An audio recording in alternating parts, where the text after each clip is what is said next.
I don't want to be that guy. No, okay, I'm gonna go ahead and be that guy. She only does ballet in one scene.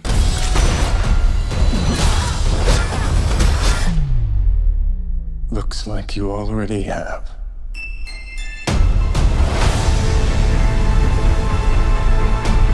When John Wick was released in 2014, I immediately thought, my goodness, that is an awful lot of world building for an action film, and that's finally paid off, as 11 years later we finally have a true spin-off film going on, yeah. See, that's the thing about Hollywood. It still can produce something beautiful and completely original, which will then be data mined for 4 sequels, a spin-off, a prequel series, and there's something animated in the works too, I swear.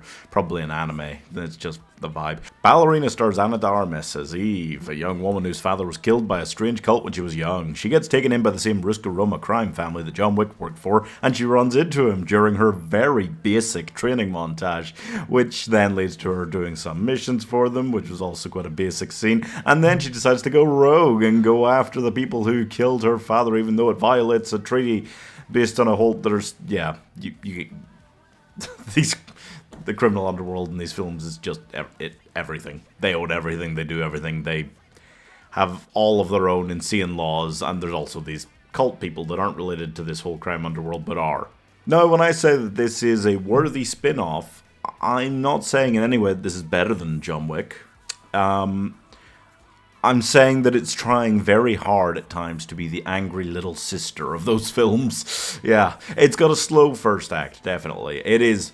The whole prequel scene was a bit too long for me, I thought. You know, it's got her as a kid for a surprising length of time. If I hadn't known going in that the film tipped the scales of being a little bit over 2 hours long, I would have been quite worried by how long they went with that. And it wasn't necessary, I don't think, anyway, because all that the first, I don't know, it must have been at least 15 minutes, felt like 20.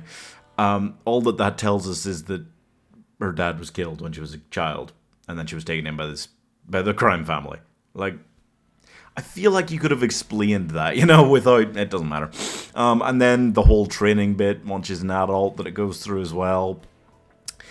Pretty basic. She runs into John Wick briefly. That part was kind of interesting, but then she goes on an actual mission, and that was well done. The action scenes in that bit, but again, relatively simplistic for this franchise. And that was fine because it was still just the first act. But my point is, the first act is made up of those 3 parts, and none of them really blew me away. I was kind of thinking, like, this might not be great, actually. And I can pinpoint for you the exact moment when it suddenly lights up. It is the moment she grabs the grenade belt. Well, the moment that she grabs a bunch of grenades in the gun shop when getting attacked down there. And I was not expecting anything from that scene. That scene turned into one of the most original and fantastic action sequences I've seen in years.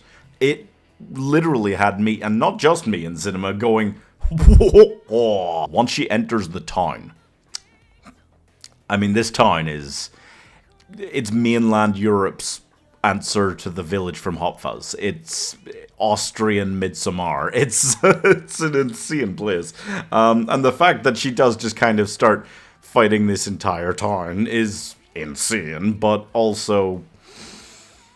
It's so cool. It's so cool. And once she's there, I mean, I'd call it a sequence, but it's just the entire third act of the film. It's just really high-level stuff. It's really good. It's as good as any of the John Wick films. It's just that the film very much is kind of here in the first act, suddenly leaps up to here in the second act, and then goes even higher in the third act. But at its best, it's as good as any of the John Wick films. At its worst, it's nowhere near. There are parts of this that'll blow your mind, there's other parts that are best left forgotten. This franchise has finally proved, probably to its detriment in the long run, because now they will make so many more spin-offs, that it can operate without Keanu Reeves, or at least without more than like 20 minutes of Keanu Reeves. This is the culmination of what I thought, well, because I was raving when I came out of No Time to Die, that Ana de Armas, like her character from that, had to get a spin-off. The first spin-off in James Bond history. And it never happened. It probably will now. No, Amazon's got its claws on that franchise, but this is the culmination of it instead. Instead of a James Bond spin-off, we get a John Wick spin-off starring her, and she is fantastic. She is the kind of modern female action star we desperately need, and she is wonderful. So I'm giving literally John Wick 3.5. 4 stars. Probably too late to bring in Paloma again, Ana de Armas' character. Unless they did, like, mark this space, right? This is my call. A spin-off TV show from the James Bond franchise starring a bunch of old James Bond girls teaming up. Mark this page. I'm convinced.